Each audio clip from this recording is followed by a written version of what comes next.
கருவறையில் இடமளித்து உன் உயிரை எனக்களித்து ஒரு பிறவி எனக்களிக்க மறுபிறவி கண்டவளே, தியாகத்தின் திருவுருவே என் தாயை உனை பணிந்தேன். இன்பமெல்லாம் எனக்களிக்க இன்பமெல்லாம் நீ துறந்தாய். என்னை அவை முன்னே இருத்திடவே என் ஆவியெல்லாம் நீ இழந்தாய். தியாகத்தின் திருவுருவே என் தந்தையே உனை பணிந்தேன். அன்பினாலே எமையாண்டு சொல்லதிகாரம் எமக்களித்து மிந்த பல புரிய வைத்த வித்த கணேசர் குருவே, விண்ணவரும் வியந்து நிற்கும் வித்தை எமக்களித்து கண்மணி போல் காத்து நிற்கும் நற்குருவே போற்றி போற்றி. அருள்மிகு ஸ்ரீ சத்யநாராயண சுவாமி திருக்கோவில் நடைபெற்றுக் கொண்டிருக்கின்ற 93வது பஜனை பட்டாபிஷேக விழாவில் இனியதொரு பாரதி கலைக்குழுவினர் நடத்தும் மாபெரும் நகைச்சுவை பட்டிமன்றத்திற்கு வளரும் பாரதத்தை மலர வைப்பது ஆண்களா பெண்களா என்ற பட்டிமன்றத்திற்கு நடுவராக வீற்றிருக்கின்ற அன்புக்கும் பாசத்துக்குடைய நடுவர் அவர்களே, என் அணியிலே சிறந்ததொரு கருத்து கோட்பாளராக அமர்ந்திருக்கின்ற வளரும் பாரதத்தை மலர வைத்துக் கொண்டிருப்பது பெண்களே பெண்களே என்று பேசுவதற்காக என் அருமை சகோதரி அவர்களே, அடுத்ததாக நல்லா பேசிட்டு போனாங்க, வாயில வந்ததையெல்லாம் பேசிட்டு போனாங்க. வளரும் பாரதத்தை மலர வைப்பது ஆண்களே ஆண்களேன்னு அவர் தான் எழுப்பி போயிட்டார். நீங்க பேசி எனக்கு தீர்ப்பா, வாமா வீட்டுக்கு போயிருவோம் அப்படின்னு. இல்லை, வளரும் பாரதத்தில் மலர வைப்பது பெண்களே பெண்கள் வெயிட் பண்ணி இருக்காங்க தீர்ப்புக்காக. அதனால ஒருவரும் பேசி முடிவதை எழும்பி போக மாட்டாங்கன்னு இந்த நம்பிக்கையோடு சிறந்ததொரு பட்டிமன்றத்தை சிறப்பாக இங்கே நடத்துவதற்கு அனுமதி அளித்த ஆலய நிர்வாகத்தினருக்கும் அமைதியோடு கேட்டுக்கொண்டிருக்கின்ற அனைத்து பக்த கோடிகளுக்கும் அடியேன் இரவு வணக்கத்தை சமர்ப்பித்துக் கொண்டு, நடுவர் அவர்களே, நல்லதொரு இனிமையான தலைப்பு, வளரும் பாரதத்தை மலர வைப்பது ஆண்களா பெண்களா. அடிச்சு பஞ்சா மழை, அசையாம நின்னா சில, மீன் பிடிக்க வேணும் வல, இப்பட்டிமன்றத்துக்கு நீங்க தான் தலை. தீர்ப்பை மட்டும் மாத்தி போட்டா இருக்காது தலை. நடுவர்களே, நீங்கள் நக்கீரம் பரம்பரை அல்லவா? ஆமா ஆமா, நல்ல வேலை, நீங்க பிறக்க முன்னாடி அவர் செத்து போயிட்டார். நடுவர்களே, என்னெல்லாமே பேசிட்டு போனாங்க. வெடிக்குண்டு கண்டுபிடிச்சது அவங்க, அப்படி இப்படின்னு நிறைய விஷயம் கட்டுக்கதையெல்லாம் பேசிட்டு போனாங்க. நடுவர்களே, பெண்கள் எல்லாம் சாதிக்க பிறந்தவர்கள். நடுவர்களே, அப்படிதானம்மா? வாங்கி கையடிங்கம்மா, அல்லாட்டி முன்னாடி முதுகுல அடிங்க பாருங்க, எவ்வளவு உற்சாகமா இருக்காங்க. இந்த ஆண்கள் எல்லாம் சவுக்கடிக்கு பிறந்தவங்க. நடுவர்களே, ஆமா, இன்னைக்கும் அடிச்சாங்க. நடுவர்களே, பெண்களுக்கெல்லாம் இருக்காங்க பாருங்க, சிரிச்ச முகத்தோட 100 ஆயுசு. இவங்களுக்கெல்லாம் பல பேர் உண்டு. என்னன்னா, பெண்கள், பூவையர், வாழைக்கரங்கள், மகளிர், பேதை, பொதுமை, மங்கை, மடந்தை, அறிவை, தெரிவை, பேரிளம் பெண். இந்த ஆண்களுக்கெல்லாம் பேருண்டு. நடுவர்களே, என்ன பேருன்னு தெரியுமா? என்னது?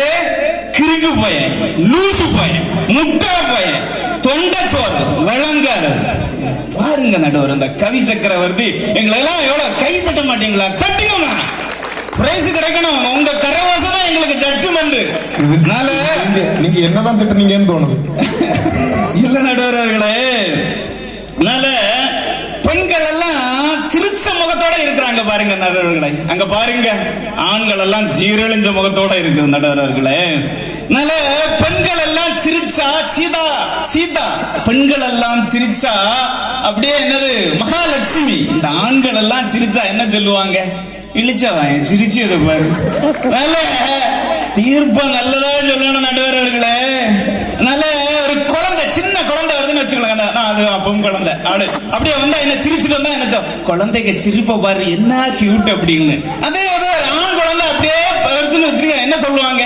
இங்க பாரு, குரங்குக்கு சேட்டைய பாரு, தாங்க முடியல. இந்த கியூட் நல்லதா, குரங்குக்கு சேட்டை நல்லதா நடுவர்களே? நல்ல நடுவர்களே, இந்த வளரும் பாரதத்தை என்றுமே மலர செய்வது எங்களுடைய பொற்கொடிகள் பெண்கள் தான் நடுவர்களே. ஆமாதானே? ஆமாதானே? நல்ல நடுவர்களே, இந்த பெண்களை என்ன சொல்லுவாங்க? இந்த பெண்கள் எல்லாம் நாட்டின் இரு கண்கள்.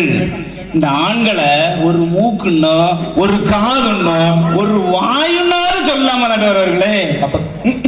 அதனால வேற ஒரு பெண் என்ன தண்ணி தெளிச்சு அழகா என்ன செய்வாங்கன்னா கோலம் போடுவாங்க நடுவர் அவர்களே.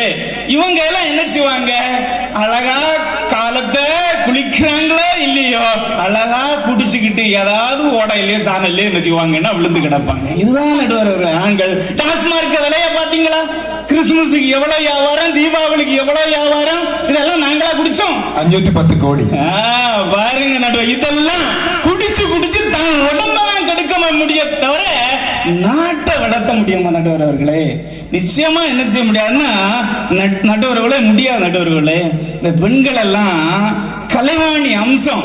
என்ன நடுவர்களே? கலைவாணி அம்சம். இந்த ஆண்கள் எல்லாம் களவாணி அம்சம் நடுவர் அவர்களே. களவாணின்னு படங்கட வந்து பாத்தீங்களா? அதனால தீர்ப்ப சரியா எழுதணும், அல்லாட்டி மண்ணை வரைய சொல்லுங்க, கண்ணில் போட்டுறணும். அதனால விட விடாது. அதனால என்னைக்குமே நம்ம தேசத்துல வளர்த்தி போடுறது பாத்தீங்கன்னா அது மட்டுமா நடுவர் அவர்களே? நீங்க எல்லாம் இன்சூரன்ஸ் போட்டிருக்கீங்களா? அதனால வயதான காலத்துல உங்களுக்கு உதவும் நீங்க போட்ட காசு பென்ஷனா. ஆனா ஒரு ஆன்சனா கிடைக்குமா நடுவர் அவர்களே? அங்க கூட என்ன இருக்குது, ஆன்சனா அப்படி அறிவிச்சிருக்காங்களோ? ஆன்சன் கிடையாது நடுவர்களே. அங்க கூட எங்க பெண்களை பேர பென்ஷன் அப்படின்னு போடுவாங்க பாருங்க நடுவர் அவர்களே. அதனால இன்னைக்குமே நாட்டுக்கு சிறந்தது ஒரு வளர்ச்சியை கொடுப்பவர்கள் நம்ம பெண்கள் தான் நடுவர் அவர்களே. இந்த சுகின சார் இருக்காருல, பாவம், இந்த உறக்கம் வந்து இருக்குது. இப்படிதான் நாங்க 2 பேரும் ஒரு நாள் ஒரு சமய மாநாடு பேச போனோம். அப்ப சமய மாநாடு பேசி முடிச்ச உடனே ஒரு சின்ன பையன், குட்டி பையன் வந்து பேசிட்டு, அங்குள் அங்குள் அங்குள் இங்க வாங்க அங்குள். என்னடா அப்படி தம்பி, என்னடா நல்லா பேசுனதை கேட்க வரானோ அப்படின்னு சொல்லிட்டு அங்குள் அங்குள் இங்க வாங்கன்னு இவரும் ஓடி போனார். அங்குள் அங்குள் நீங்க என்ன அழகா பேசுனீங்க அங்குள் அப்படின்னு. அப்படியாடா, என்ன மாதிரி நான் பேசுனேன் அப்படின்னு. எங்க அப்பா குடிச்சிட்டு ஒளறிட்டு இருப்பார் இல்ல, அதே போல நீர் ஒளறிட்டு பேசிட்டு வந்துட்டு அப்படின்னு. அதனால ஒண்ணு பேசியாச்சு, அடுத்ததான் உளர வரும். தப்பா தீர்க்க மட்டும் கொடுத்துட கூடாது, தங்கச்சி விட மாட்டாங்க. அதனால நடுவரவர்களே, நீங்க பரீட்சை எழுதிருக்கீங்களா? பரீட்சை எக்ஸாம் எழுதிருக்கீங்களா? அதுல என்ன கிடைக்கும்? மார்க் போடுவாங்க. அடுத்த மார்க் பேர் என்னது? மதிப்பெண்கள். என்னது? மதிப்பெண்கள். அதுல ஆண்கள் என்ன இருக்கா? அங்கேயும் எங்க பெண்கள் தான் நடுவர்கள் இருக்காங்க.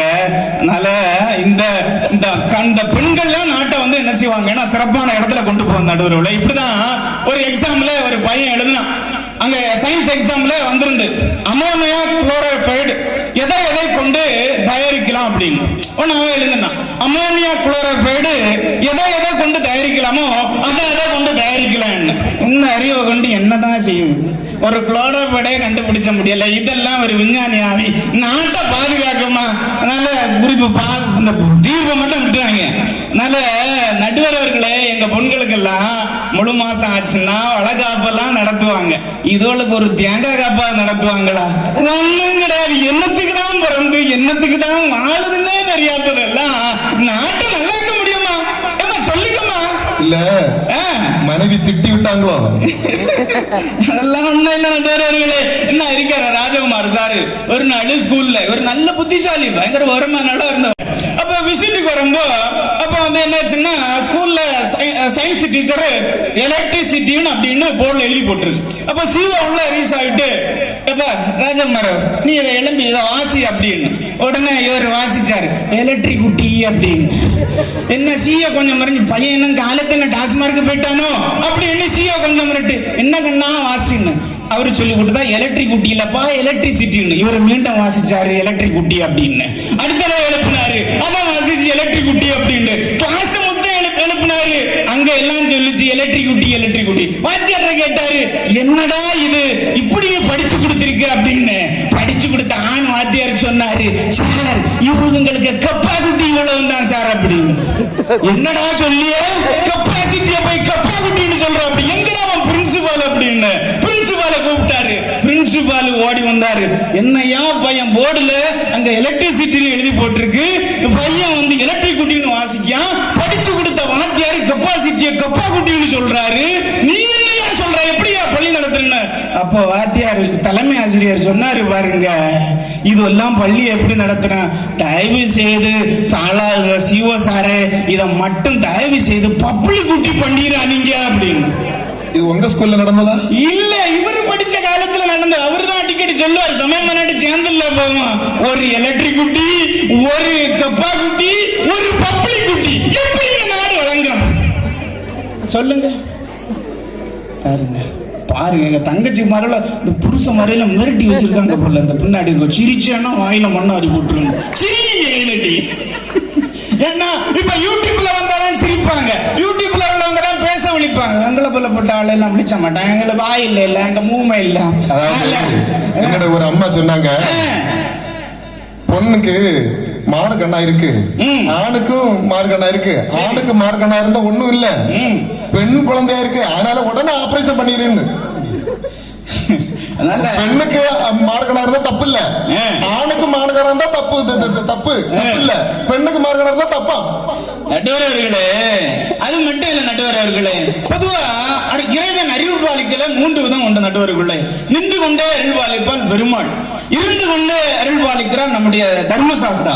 அதே போல நம்ம படித்து கொண்டே அருள்பாலிப்பார் யாரு, பள்ளி கொண்ட திருமால். அதே போல பேச்சுல 3 வகையான பேச்சு உண்டு. அதுல நின்று கொண்டே பேசுவான் யாரு, அரசியல்வாதி. ஏன்னா எப்ப அடி வரேன்னு தெரியாதுல்ல, மேடை தூக்கிட்டு ஓடுங்க அப்படின்னு. அதான் ஆடி ஆடி பேசுறீங்களோ? இல்ல, இது பட்டிமன்ற இல்ல, ஆடிதான் பேசி ஆகணும், என்னால பிரச்சனை இல்ல. அடுத்தது இருந்து கொண்டே பேசுவாங்க யாருன்னா இந்த சன்னியாசிகள், பெரிய பெரிய துறவிகள், மடாதிபதிகள், அவங்க பெரியவங்க எல்லாம் வயதான காலம் இருந்து கொண்டே பேசுவாங்க. ஆனா படுத்துக்கிட்டே பேசுவான் பாருங்க, திக்கணங்கொட்டு டாஸ்மார்க்ல ஒருத்தன் குடிச்சிட்டு விழுந்து இந்த குடிகாரது எல்லாம் எப்படி எங்க நாட்டை வளர்த்த முடியும்? அதனால புரியுங்க, பத்திரமா நான் சொன்ன பாயிண்ட் வரணும். அதனால என்றைக்குமே நாட்டை நல்ல நிலையில கொண்டு போகுது இந்த பெண்கள் தான் நடுவர்களே, ஆண்கள் கிடையாது நடுவர்களே. நான் சுபீன் இருக்கிறார்ல, அடுத்த பேசுவார். இப்படிதான் ஒரு நாள் என்ன செய்யுது, இவங்களை கூட தானே காலம் தள்ள வேண்டிய இருக்குது, அடிக்கடி சமய மாநாட்டுக்கெல்லாம் போவோம். இவர் பேச ஆரம்பிச்சார், நான் பேச போனேன். இல்ல நீர் பேச, நான் நிறைய பேசிடுரு, என்ன நான் என்னது மேடையில பேசுவேன். அப்ப நீர் சரி நீர் பேச வேண்டிய சொல்லிட்டு நான் அனுமதி வச்சேன். ஹலோ அப்படின்னு ஒன்னு பேசிட்டு இருக்காரு. கீழே ஒரு பையன் அங்க தூங்கிட்டான். நல்லடே தம்பில எலும்புடாடே பாத்துக்கணுங்க, இதுவோ ரெண்டும் பேசி எங்களுக்கு தீர்வு கிடைச்சது. நாங்க அதை இங்க பாருங்க நடுவர், எந்த மண்ணிலாலும் தூங்குறாங்க நடுவர்களே, அப்படியே விழிச்சு பார்த்துட்டு இருக்காங்க. அதனால இவர கதையை சொல்லி அப்ப அங்க பேசினாரு. ஒரு சின்ன பையன் எழுதி 1 2 3 4 5 5 6 7 8 50 50 51 52. நான் அரக்க பிறக பார்த்தேன், என்னடா இதை கொண்டு இப்பதான் கல்யாணம் கிழிஞ்சி வீட்லையும் பத்திரமா கொண்டு சேர்க்கணுமா அப்படின்னு. கண்ணா என்னடா அப்படின்னு, அதாவது சாரு இவரு அதாவது அதாவது அதாவதுன்னு பேசி 53 வாட்டி ஆச்சு சாரு, இதுக்கு மேல ஒரு பேசினா நான் மண்டையில கல்லு மண்டையில உள்ள சாரு, நீர் தப்பிடும் அப்படின்னு. இந்த அதாவது அதாவது அதாவது பேசி இந்த நாடு நல்லா இருக்குமா, ஸ்டேஜ் நல்லா இருக்குமா, வீட்டு போயணும் பாத்துக்கிடுங்க. அதனால இதுவெல்லாம் எல்லாம் என்ன செய்ய முடியாதுன்னா ஒண்ணும் கிடையாது நடுவர் அவர்களே. அதனால நிறைய பேசினாங்க. அதனால அணுக்குண்டதை கண்டுபிடிச்சது ஒரு ஆண்மகன் அப்படின்னு. அதுக்கு முன் இந்த தேசத்தினுடைய விடுதலைக்காக தன்னையே ஒரு அணுக்குண்டு ஆகி வெடித்து சிதறினாலே குயிலி. சரித்திரத்தை மறக்காதீங்க. நாங்கள் வீட்டில் இருந்த சமைப்பவர்கள் மட்டுமல்ல, என்னுடைய விடுதலை போராட்டத்திற்காக, என்னுடைய சுதந்திரத்திற்காக, என்னுடைய நாட்டினுடைய விடுதலைக்காக எழுந்து போராடினவர்.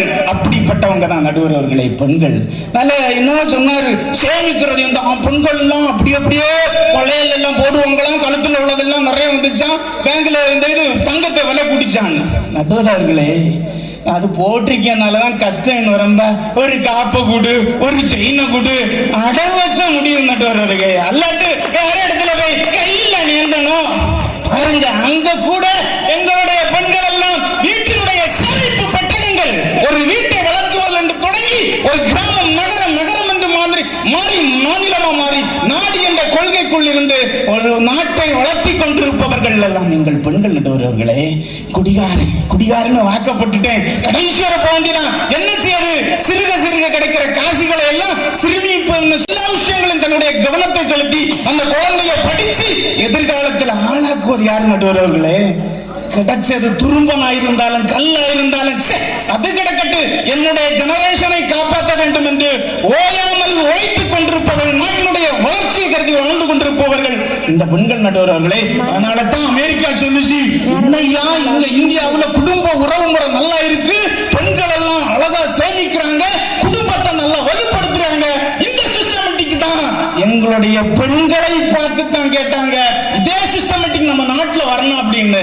அந்த வளர்ச்சி கொடுத்த வித்திட்டவர்கள் யாரு? யாருமா? தூக்கம் வருதா? கை தட்டுங்கம்மா. நாங்க தான் என்ன கேட்டுதான் வாங்க வேண்டியனால என்னைக்குமே எங்களுடைய பெண்கள் நடுவர். எப்படிதான் நடுவர்களே, எங்க ஸ்கூல்ல ஒரு பையன் இருந்தான், மருத்துவரா இருக்க. அந்த ஆண்கள் எல்லாம் என்ன செய்றாங்க, what is your name, what is your father name அப்படி கேட்டேன். மை ஃபாதர் நேம் இஸ் சாத்தான்னா. What is your mother name அப்படின்னு. மை மதர் நேம் இஸ் பிசாசுன்னா. என்னடா அப்பா பேர ஜாத்தான்னு சொல்லி அம்மா பேர பிசாசுன்ற. அதனால அந்த அம்மா வீட்டுக்கு ஸ்கூலுக்கு வந்தாங்க. ஏம்மா உங்க பேர் என்ன அப்படின்னு. என் பேர் ராஜலட்சுமி அப்படி. உங்க புருஷனாருக்கு பேர் என்ன அப்படின்னு. தங்கதுரை என்னச்சு. அம்மா உங்க பையன் கேட்டா வாட் இஸ் யுவர் நேம் பண்ணா அப்பா பேரு சாத்தான்னா உங்க பேரு பிசாசுன்றா. என்னம்மா நடக்குது வீட்டுல? பேர் ரெண்டு பேர் எட்ட பேர் உண்டோ அப்படின்னு. அந்த ஒரு கெட்ட பேரே இல்ல சார், இது புருஷனார் இருக்காங்க, அதான் 250 கோடின்னு சொன்னீங்கல்ல. நைட்டு 11 மணி 12 மணிக்கு டே சாத்தா பிசாச கதவு துறன்னு சொல்லுவாரு, கதவு சவுட்டி. நான் சொல்லுவேன், என் சாத்தானே வெளியில கடைன்னு நான் சொல்லுவேன். இதை பார்த்து என் பிள்ளை என்ன வந்து பிசாஸ் ஆக்கிட்டான், என் புருஷனை சாத்தான் ஆக்கிட்டான் சார். இந்த சாத்தான் இந்த குடிகார சாத்தான் நாட்டை வளர்த்தமா நடுவர்களே. ஒரு வீட்டையே வளர்த்த முடியல. அங்க பாருங்க எவ்வளவு கஷ்டப்பட்டு குழந்தை என்ன நிலையில இருந்தாலும் தான் படிச்சு கொடுத்துட்டு, தான் படிக்கிறத குழந்தை கேட்காட்டாலும் பக்கத்து வீட்டு பிள்ளைகிட்ட படிச்ச பிள்ளைகிட்ட டியூஷன் அனுப்பி என் பிள்ளை ஒவ்வொரு மாசமும் நல்லா மார்க் வாங்குறானா, இந்த மாசம் எவ்வளவு போன மாசத்துல இம்ப்ரூவ்மெண்ட் ஆயிருக்கான்னு கண் விழித்து தன்னுடைய ஒவ்வொரு மாத ரிப்போர்ட்டையும், குழந்தையுடைய மாத ரிப்போர்ட்டையும், தேர்ச்சி விகிதத்தையும் கண்காணித்துக் கொண்டு குழந்தையினுடைய எதிர்கால கல்விக்காக ஓய்வில்லாமல் உழைத்துக் கொண்டிருக்கின்ற நடமாடுகள் நடுவரவர்கள் எங்களுடைய பெண்கள். நல்ல ரொம்ப பேசல, பாவம் தூக்கமா வருது. அதனால என்றைக்குமே இந்த நாட்டை வளர்த்தி கொண்டிருப்பது பெண்களே பெண்களே பெண்களே என்று நல்லதொரு தீர்ப்பு கொடுக்கணும் என்று கேட்டுக்கொண்டு, இல்லைன்னா மீண்டும் இந்த வாய்ப்பு கொடுக்கணும், இந்த அவையில மீண்டும் பேசுவேன் என்று நல்லதொரு தீர்ப்பை வழங்க வேண்டும் என்று சொல்லி இந்த நிகழ்வுக்கு வாய்ப்பளித்த உங்கள் அனைவருக்கும் நன்றி வணக்கத்தை சமர்ப்பித்துக் கொள்கின்றேன். ஜெயஹிந்த். மிக அருமையான கருத்துக்களை கூறி, பெண்கள் தான் வளர வைக்க பாரதத்தை, வளரும் பாரதத்தை மலர வைப்பது பெண்களே என்று தலைப்பிற்கு மிக அருமையான கருத்துக்களை கூறியிருக்கிறார். எதிர்கருத்தாக ஆண்களில் இருந்து எஸ் ஆர் சிடின் அவர்களை அழைக்கிறேன்.